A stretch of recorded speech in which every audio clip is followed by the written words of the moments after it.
আসসালামু আলাইকুম। কেমন আছো আমার প্রিয় সকল বন্ধুরা? আশা করি তোমরা সকলে অনেক অনেক ভালো আছো, আনন্দে আছো, সুস্থ আছো। আলহামদুলিল্লাহ আমিও অনেক ভালো আছি।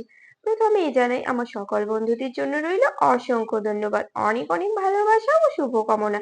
আজকে আমি তোমাদের সঙ্গে শেয়ার করতে চলেছি অসাধারণ স্বাদের একটি চাটনি রেসিপি। এটা কিন্তু ইডলি, ধোসা বা পরোটা সবকিছুর সঙ্গে কিন্তু ভীষণ ভালো লাগে। তো চলো দেখে নাও আমি কিভাবে এই অসাধারণ স্বাদের এই চাটনিটা বানিয়ে থাকি আর তার জন্য আমার কি কি লাগছে। তো তার জন্য লাগছে নারকেল। তো এখানে আমি নারকেল কোড়া দিয়ে দিব। প্রথমে নারকেলটাকে কুড়িয়ে নিয়েছি সুন্দরভাবে। এটাকে তোমরা চাইলে কিন্তু তুলে ছোট ছোট করে কেটেও দিয়ে দিতে পারো। তারপর আমি এখানে দিয়ে দিচ্ছি বাদাম, তারপর দিয়ে দিচ্ছি দেখো ছোলা, আর দিয়ে দিচ্ছি আদা কুচি, আর এখানে 4টে লঙ্কা, আর দিয়ে দিচ্ছি কিছু কারি পাতা, কারণ কারি পাতাটা কিন্তু মাস্ট অবশ্যই লাগবে। কারি পাতা দিলে খুব সুন্দর একটা ফ্লেভার আসবে আর তাতে করে কিন্তু খেতে অসাধারণ লাগবে চাটনিটা।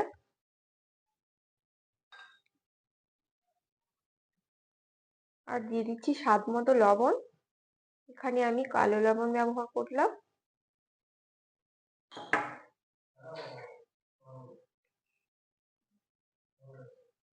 আর দিয়ে দেবো আমি টক দই, কারণ একটু টক টক টেস্ট আসবে, তাতে করে ভীষণ ভালো লাগবে চাটনিটা, তার জন্য দিয়ে দিচ্ছি টক দই।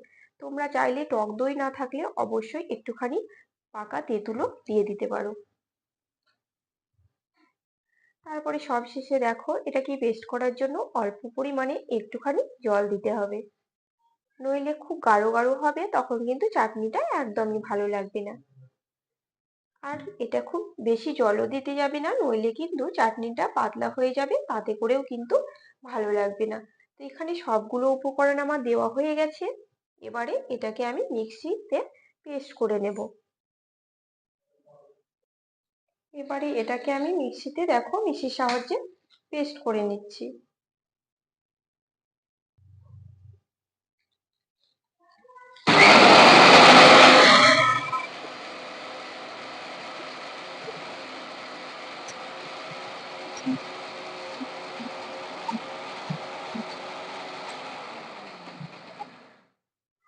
তো এবারে আমি এটাকে দেখে নেব ঠিক পেস্টটা কেমন হয়েছে। তো পেস্ট করা আমার হয়ে গেছে, এবার আমি তোমাদের দেখিয়ে দিচ্ছি ঠিক কেমন পেস্ট হয়েছে।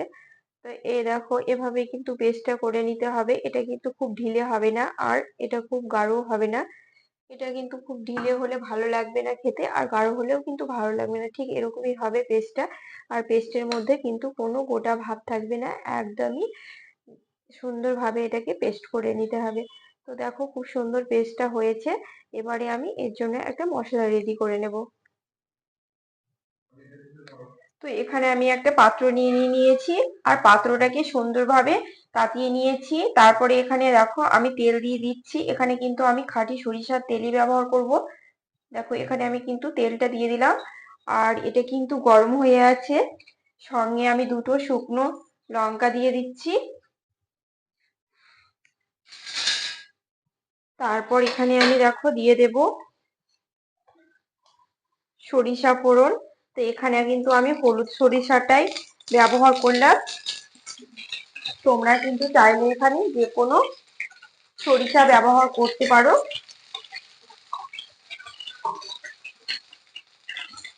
আর এখানে দেখো আমি কারি পাতা দিয়ে দিলাম কিছু।